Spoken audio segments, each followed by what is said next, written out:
Sepa, soy Natalie de la Torre. Y yo soy Mitzi Quinto, y esto es Ecos Patrimoniales, el podcast de todo y para todes, de todo patrimonio. Entonces, hablando sobre estas memorias, cuéntanos sobre esas memorias de resistencia en comunidades locales de origen cimarrón, que es uno de los temas que tú como investigadora has desarrollado muy bien. Y además de esa pregunta, te quiero que me puedas explicar un poco si han surgido o no antimonumentos en respuesta a esa comunidad, o sea, en respuesta a ese antirracismo, como personas tal vez que quieren volver a conectarse con su afrodescendencia. ¿Se han desarrollado antimonumentos? Sí, yo diría primero una cosa antes de la otra. Vamos a ver, acerca de los antimonumentos, si lo consideramos como vamos a decir, una respuesta, una proclama una manera de proceder o de pensar que, que transmuta lo tradicional, sí que hay en Santo Domingo ahora mismo. Sí que tiene un tiempo en ebullición ahí, en varias áreas de la vida.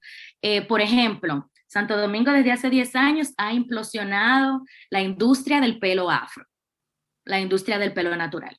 Hace 12 años tú no ibas a ver a muchas chicas con trenza o con afro o con su pelo rizo suelto en las calles. En Santo Domingo, el 90 y pico % de los salones de belleza, de la industria de la belleza, es para alaciar el pelo. Pero desde hace poco más de una década para acá, se ha diversificado la industria estética porque hay una aceptación, hay una apertura mayor a la estética afro. Ahora, eso mucha gente lo hace por moda, pero para mí es una batalla ganada también, ¿no? O sea, que mucha gente accede al pelo natural, al afro, porque ahora está caliente y está popular, y no porque tienen unos criterios de, no, yo tengo que romper con estas ideas que me dicen que si yo no tengo pelo lacio, yo estoy fea, ¿no? O si yo no tengo la pela bajita, entonces si me dejo rastas, si me dejo trenza, me van a considerar un delincuente y no me van a dar trabajo. ¿Qué sucede en la República Dominicana al día de hoy? Entonces, si tomamos la idea de monumento como también como los epítomes o los cánones de belleza, vamos a ver, ya estamos tumbando monumentos en Santo Domingo con esta nueva aceptación de la estética negra, con criterio o sin criterio. Esto ha obligado a algunas instituciones públicas a descriminalizar el pelo afro o la trenza. En las escuelas públicas te devolvían si tú ibas en trenza. Los varones trenza igual delincuente. Pelo afro suelto, amárrate porque tú no estás peinada. El pelo afro suelto no es presentable en la cultura dominicana escolar profesional, ¿no? Incluso una abogada, ganó el primer juicio en la República Dominicana por discriminación laboral por pelo afro, por identidad afro. Entonces ella logró, ganando ese juicio, sentar un precedente de que las industrias privadas, las corporaciones privadas, bancos, empresas publicitarias y todo eso, no pueden discriminar en base a la apariencia racial, al pelo afro y esto, ¿no? Que eso fue un caso ganado nunca antes visto en Santo Domingo. Fue hace, creo que 10 añitos por ahí.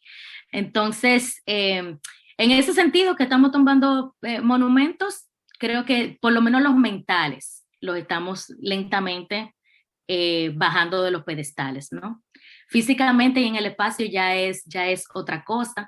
Por ejemplo, en la misma estatua de Cristóbal Colón, donde nosotros hicimos nuestra intervención, que fue un performance así sin avisar a nadie, o sea, fue una acción de intervención momentánea, no cayó atrás la policía. Pero hay una artista muy buena, dominicana, hizo un performance también envolviendo la estatua de Cristóbal Colón con telas y telas que tenían unos estampados de flores y plantas medicinales, como diciendo sanar esta historia, sanar esta violencia y todo eso. Pero esta artista, una artista negra también, fue educada en una escuela de arte muy conocida en República Dominicana y ella tuvo que pedir permisos al ayuntamiento para hacer esto. Entonces, de alguna manera, se están creando nichitos, ¿no? Espacitos, momentitos en lo que podemos irrumpir esta historia, ¿no? En lo que podemos cortar, por lo menos de manera momentánea, y imponer otro discurso, ¿verdad? Otra manera de mirar. Entonces sí están surgiendo estos momentos en la conciencia social dominicana y eso a nosotros nos llena de esperanza y hay que seguir trabajando. Entonces esa fue una de las dos preguntas. ¿Cuál era la otra? No te preocupes, fue mala mía, me emocioné mucho y te tiré las dos de cantazo. La otra era, ¿verdad? Que tú llevas tiempo trabajando el tema de la resistencia en comunidades locales de origen cimarrón. Entonces, explícanos, ¿qué significa cimarrón? Comunidades cimarronas, que es bien importante, y ¿verdad? ¿Hay memorias de resistencia sobre esas comunidades al día de hoy en la República Dominicana? Ok, entonces hay que definir lo que significa memoria de resistencia, cimarronaje, todo esto. Bueno, ahorita hablábamos de lo que es un cimarrón. Un cimarrón es una palabra despectiva que se inventaron los colonizadores. Un cimarrón es como un jabalí, como un puerco salvaje. Y así, estos son los cimarrones. Entonces, así le llamaban a las personas esclavizadas. Y esto es otro uso del lenguaje, un paréntesis. En mi tour, yo intento siempre educar a las personas de no utilizar la palabra esclavo, utilizar la palabra esclavizado, porque el lenguaje revictimiza. Entonces, cuando yo digo esclavo, yo estoy asumiendo que esta persona tiene una calidad que tiene que ver con la esclavitud y eso no existe. No hay seres humanos que nacen y tienen una calidad esclava en ellos. Eso no es una condición inherente del ser humano, sino que es algo impuesto. Entonces, eso es de parte de la misión de Afrohistoria, es subvertir este discurso, estas maneras de referirnos a las cosas y esta historia, ¿no? Entonces, no usamos la palabra esclavo, sino esclavizado, porque cuando utilizamos así el vocablo, entonces estamos colocando la responsabilidad y colocando la acción en la persona que esclaviza, ¿no? O sea, no es que soy esclavo, que me sale de mi ser esclavo. No, es que una persona me obliga a vivir en esa condición, o un poder me obliga a estar en esa condición. Entonces, esclavizado, ¿no? Entonces, el cimarrón es la persona esclavizada que se escapa de la plantación o de la casa del amo o etcétera, del espacio de esclavitud. El cimarronaje, algunos autores lo definen como, hay uno que es corto y uno que es largo. Entonces, el corto es que el esclavo que decía, yo estoy harto hoy, no voy a hacer nada, aunque me den 20 palos mañana, yo me voy para el monte y me voy a comer unos mangos y me voy a acostar por ahí. Entonces, esa persona esclavizada regresaba a la plantación, se desaparecía 1, 2, 3, 4 días y después de alguna manera regresaba. Esto es ya de acuerdo a los libros de texto, ¿no? Entonces, ahora el libro de historia. El otro cimarronaje, el cimarronaje largo, este era el que te jodiste, yo no vuelvo para acá, esta no es mi vida, si te tengo que mochar la cabeza, te la mocho. Y, todo eso. Y me gusta mucho hablar, cuando hablo de cimarronaje, hablar de que no era escaparse solamente, o sea, no era de estoy aterrorizado por el régimen colonial, me voy a esconder en el monte y así nunca me encuentran y yo así estoy a salvo en mi pequeña comunidad y en mi familia. No, el cimarronaje era también confrontar el sistema colonial. Cimarronas como Sebastián Lemba, que es una de las personas de las cuales hablo en el tour, Sebastián Lemba le dio caña a los españoles por 15 años. No solamente se les robaba las armas, les saboteaba la comida, lo enfrentaba físicamente, o sea, era un dolor de cabeza para el régimen español. Entonces, eso es cimarronaje también, no es solamente que yo me escapo y me pierdo en el monte, es que yo atento contra el sistema colonial, lo quiero destruir, ¿no? Eso es cimarronaje también, ¿no? Aparte de la sobrevivencia y todo. Sí, Mitzi. Me encanta lo que nos estás platicando, que realmente abre, o sea, yo me declaro completamente así en el desconocimiento de todo esto, entonces te agradezco mucho que nos lo estés explicando tan claramente. Y ahorita, por ejemplo, a mí me surge una pregunta. Entonces, ¿el cimarronaje solamente era para la población negra o también había esclavitud con los que me dijiste tú que eran considerados indios? ¿Los indios también podían ser esclavos o esclavizados más bien? Claro, claro. En nuestra isla en particular surgió algo interesante. Creo que estuvo también en muchos otros lugares del Caribe y Latinoamérica, que fue el sistema de encomiendas. Se le asignaba una cantidad X de de personas esclavizadas indígenas, pero que ellos tenían una condición ligeramente diferente al africano, ¿no? Primero que el africano empieza a llegar en números mayores, en cantidades mayores, porque la población indígena es diezmada dentro de los primeros 25 o 50 años de colonización. O sea, la población pasa de 500,000, 600,000 personas a 50,000 personas en 25 años, 25, 30, hasta 50 años, ¿no? Pero es importante no decir que los indígenas de la República Dominicana y Haití, o sea, de la isla española, la isla se llama Haití, es el nombre original de la isla, quiere decir tierras altas, y los haitianos honraron ese nombre al llamar su república Haití, siempre lo digo. Entonces, los indígenas que son llamados los taínos de este territorio no son exterminados, y eso es algo que se dice mucho, porque decir que son exterminados es contribuir con esta narrativa de borramiento. Ellos no fueron exterminados, fueron diezmados, lo cual es terrible. Pero eso también implica que la resistencia fue conjunta con los africanos. Porque si ustedes imaginan personas que han sido desarraigadas de su territorio de manera obligada y violenta, y son jondeados a una tierra nueva, el africano no sabía para dónde coger. El africano no podía todavía distinguir la flora que era comestible o la que era sanadora de otra que podía ser venenosa. Entonces, esta resistencia es importante saber que se da en conjunto entre los taínos y los africanos. Y eso es una herencia de la que no se habla muy comúnmente, que es nuestra herencia afrotaína. Y cuando se habla de mestizaje o de mulataje, siempre se quiere hablar del negro con el blanco, indio con el blanco, todo con el blanco. Y no, cuando se habla de mezclas indígenas y negras y por ahí, hay hasta una que se llama salta para atrás. O sea, en vez de mejorar la raza, usted va para atrás porque no tiene ni un chin de blanco en esa mezcla, ¿no? Entonces, bueno, sí, es importante. Gracias por la pregunta, Mitzi. Sí hay resistencia afroindígena. A nosotros nos queda un legado bastante amplio también de los taínos en nuestro país, del cual tampoco se habla mucho, porque sucede también, oye, los pulpos de este sistema colonial racista de caca, que incluso el elemento taíno durante las dictaduras de 1900 se empieza a revalorizar bastante, pero ¿para qué? No era por un amor al taíno que se estaba, o sea, incluso se creó un movimiento literario indigenista en nuestro país para enfocar lo taíno como parte de nuestra identidad. ¿Pero por qué?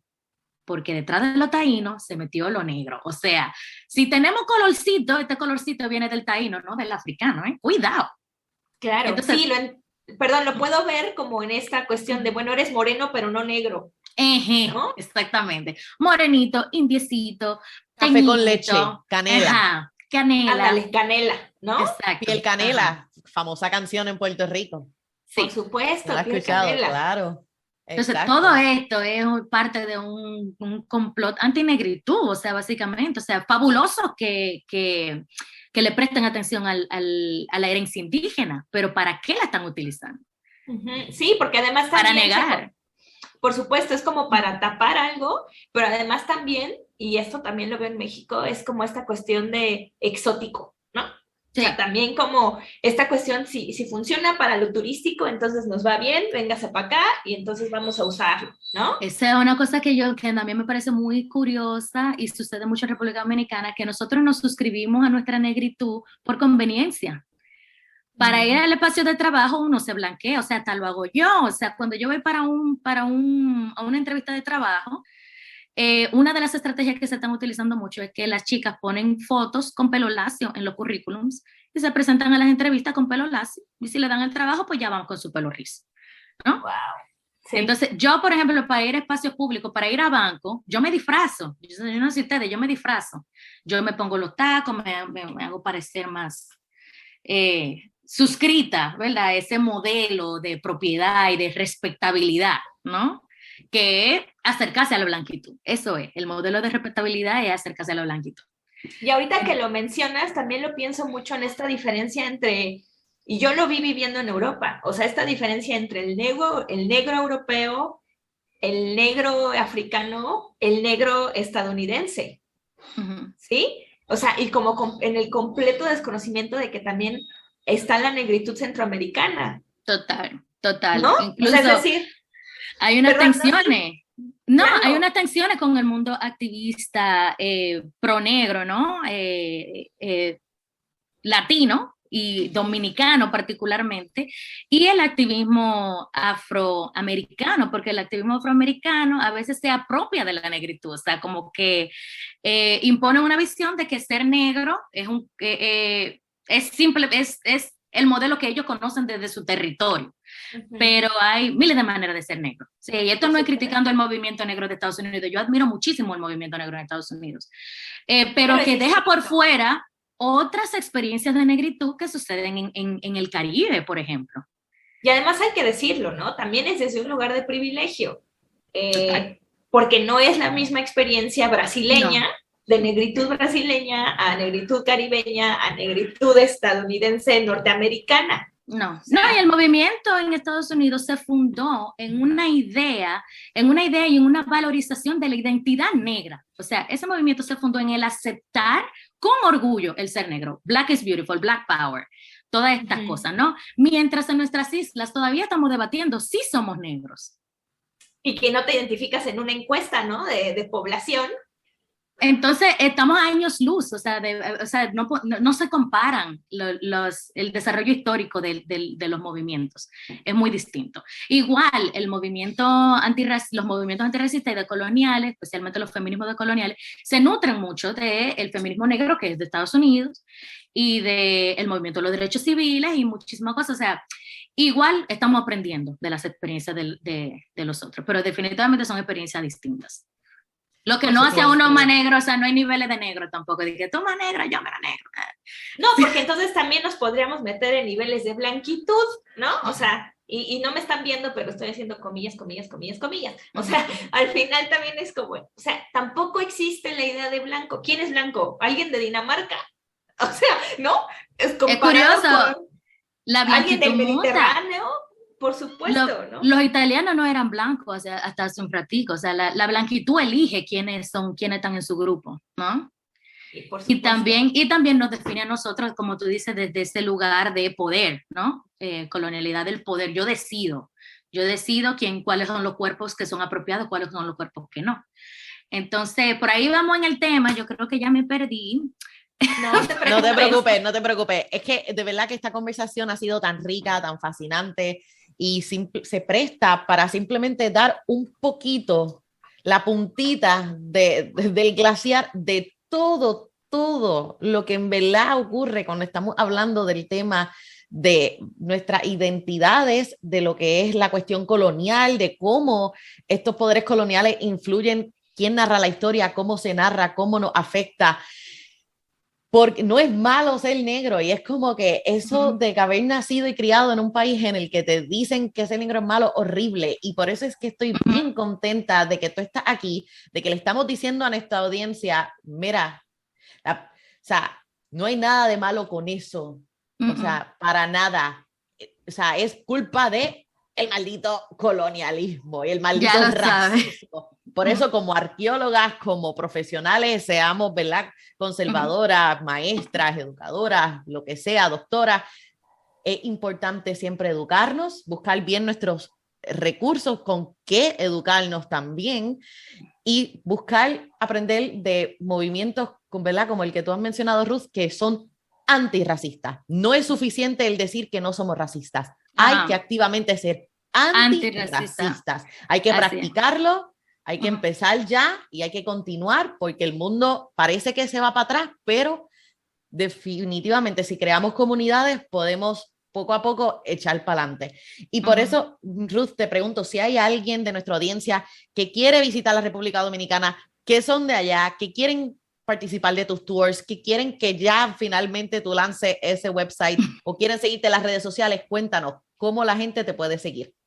Ok, me pueden encontrar ahora mismo en Instagram, para lo cual soy un poquito lenta en subir posts y todo eso, pero ahí me pueden escribir, yo respondo todos los DMs, Afrohistoria RD en Instagram. Mi página será afrohistoriard.com, está domain comprado y todas las cuestiones, o sea, solamente falta montar y lanzar. Pero por ahí estamos también como Afrohistoria, o sea, los tours históricos son una parte o una cara, ¿verdad? O un medio para la educación, la formación y la comunicación de esta historia, ¿no? La difusión de esta historia.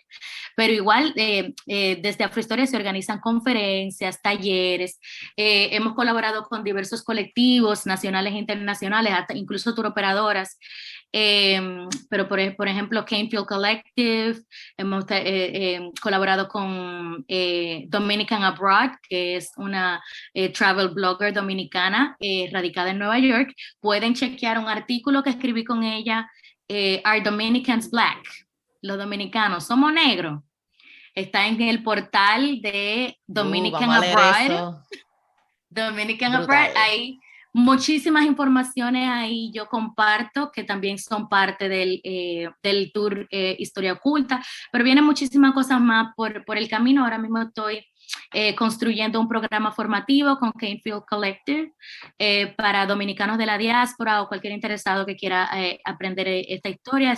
Lo vamos a lanzar en octubre y será por Zoom, así que manténganse tuned in para que lo vean. Y un parentecito antes de dejarla, Aníbal Quijano.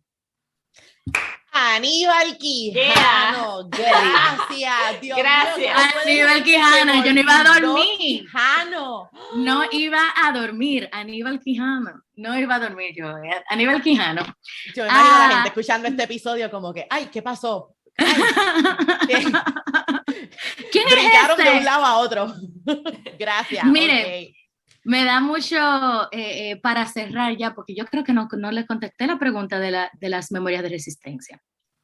Tranquila, no te preocupes que yo creo que nos Tú contestaste de alguna manera u otra. Solo tenemos, Missy te va a hacer nuestra pregunta clave de este podcast y cerramos.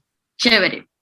No, pero está bien, contéstanos esta si ahorita se te ocurrió, bueno, si ya te llegó así. Sí, porque yo siempre tengo como un espacio mental aquí, como que tengo que contestar esta, pero déjame terminar con esta, y tengo esa ahí. Entonces, dale. Bueno, el proyecto Memoria de Resistencia lo estamos desarrollando, yo colaboro en el proyecto con varias otras de las compas, en el Instituto de Investigación, Instituto Caribeño de Pensamiento Decolonial, que no está formado, pero, o sea, no está oficialmente formado, dígase, no hay papeles, pero ya estamos empezando las investigaciones con perspectiva decolonial. Entonces, en este proyecto lo que hicimos fue mirar cómo se pasan esas memorias de resistencia intergeneracionalmente de abuelas a hijas a nietas. Y en comunidades que estuvieron alrededor de plantaciones y espacios donde se centra la experiencia negra en República Dominicana, en este caso Santo Domingo Norte. En Santo Domingo Norte tenemos muchísimas expresiones mágico-religiosas, musicales, y muchísimas de estas tradiciones espirituales de raíz afro. Sobre todo están aquí en este espacio de Santo Domingo Norte que se llama la Sabana Grande del Espíritu Santo, ¿no? Entonces, en esos espacios que son, en la cercanía de esos espacios, intentamos ver cómo en esas comunidades, las mujeres sobre todo, las relaciones intergeneracionalmente, se pasan estas informaciones de resistencia, y entrevistamos a mujeres de 80 años a 100 y pico de años. ¡Wow! ¿Y qué memoria de resistencia rescatamos? Bueno, este estudio no se ha publicado, claro, pero de las cosas más interesantes es como la economía de subsistencia, el conuco, que es tan importante en la República Dominicana. El conuco es una pequeña extensión de tierra que tú plantas y es para tu subsistencia. O sea, esto no es monocultivo para la venta, esto es para la gente vivir. Muchísimas de esas mujeres no saben lo que cuesta un plátano en el colmado, porque nunca han tenido la necesidad, en 80, 90, 100 años, de comercializar con la comida, de intercambiar comida por dinero, porque viven en comunidades que todavía tienen esa tradición de colaboración mutua. O sea que son autosustentables estos sistemas. Entonces, son mujeres, no te digo que son el 100% de las mujeres que viven en estas comunidades. Claro. Pero hay casos dentro de estas comunidades que intercambian con las vecinas. Yo tengo más yuca y tú tienes mango, pues cambiamos ahí. Pero también la manera en la que se relacionan con el género, su manera de ver el género, no es una manera colonial de ver el género. Y así. Entonces, esos son como el tipo de cosas que venimos explorando dentro del estudio de memoria y resistencia. Hace falta continuar y profundizar, pero es súper interesante las experiencias que estamos mirando por ahí. Increíble. Muchísimas gracias, Ruth. Realmente nos dejas con mucha reflexión. Híjole, y bueno, híjole, creo que es una expresión muy mexicana, pero tiene que ver con wow, ¿no? Entonces, yo creo que podríamos seguirte haciendo preguntas. A mí se me ocurren también muchas con respecto a, bueno, por supuesto te voy a preguntar ahorita también la pregunta, digamos, clave, que además Natalie ha hecho tradición en este bonito espacio, que es ¿qué es patrimonio para ti? Pero antes de que entremos ahí, te voy a platicar que estamos pensando hacer esta temporada, como decíamos, de patrimonio, vamos a decirle así, herencia significante, marítimo, subacuático, flotante, como queramos llamarle, y ahí te vamos a volver a entrevistar, porque lo que nos interesa mucho también es que nos platiques cómo se vive eso en tu contexto, pero además cómo se mira, seguramente hay en República Dominicana como en muchos otros lugares, pecios, entendemos barcos hundidos, que seguramente tienen evidencia de transporte humano de esclavos. Y entonces, ¿cómo se mira estos espacios? ¿Cómo se mira eso? ¿Son monumentos? ¿Son memoriales? ¿Cómo se les trata? ¿Cómo se maneja el material que existe ahí? No solamente óseo, porque vamos a entender que son restos humanos, sino toda esta otra discusión que yo creo que es muy pertinente y seguramente tú nos vas a poder contar en este Con mucho gusto, con mucho gusto. Y les adelanto que no conozco ni un caso de estudio de naufragios negreros, vamos a decir, de barcos negreros, ni uno. Por eso es tan importante la labor de Justin Donovan en Black Archaeologists, de centrar la arqueología de la esclavitud.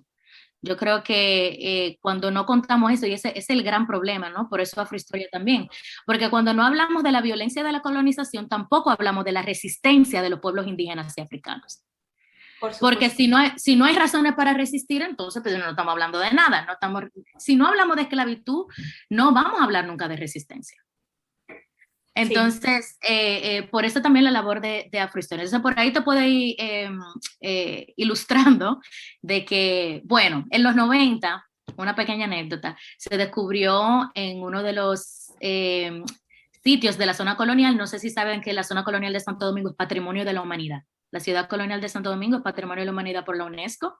Quiere decir que hay una obligación del Estado de velar por la protección de la ciudad, pero yo quiero que ustedes vean el estado de la muralla del lado donde está la Negreta y los sitios negros. No se parece para nada al centro donde están la casa, el palacio virreinal de Diego Colón, la catedral, nada que ver, ¿no? Entonces eso para que vayan teniendo idea. Y en los 90, en uno de estos restos de uno de los conventos, de una de las iglesias, se encontró una pared con grilletes, entonces que podía apuntar a un sitio de aprisionamiento o esclavitud. El Estado respondió echando concreto sobre la estructura para que eso no se pudiera mirar. Esto fue en los 90. Esto yo lo rescaté de un recorte de periódico de los 90 porque la comunidad arqueológica dominicana se quejó de que eso sucedía, ¿no? Wow. Entonces, ya para que tengan idea de cómo se tratan, se manejan los temas de esclavitud desde, por lo menos, la parte de patrimonial arqueológica en RD.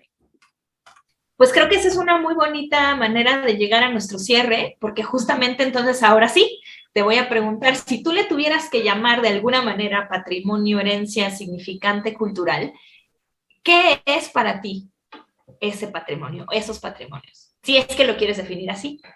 Bueno, tal vez yo no utilizaría la palabra patrimonio porque viene también de un discurso de propiedad privada, de capitalismo, o sea, patrimonio es lo que se hereda generación en generación, entonces como que eso en mi cabeza está muy asociada con este régimen económico y social capitalista.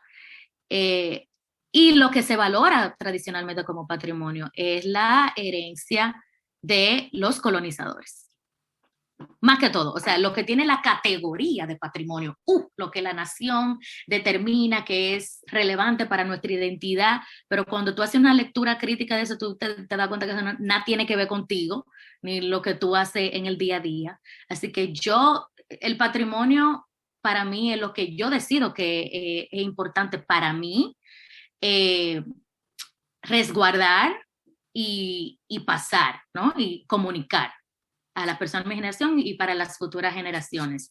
No es, si le dejamos al Estado ser el único que decide esas cosas, entonces lo que vamos a tener es que los sitios patrimoniales siempre van a ser de origen europeo, porque eso es lo que más se valora.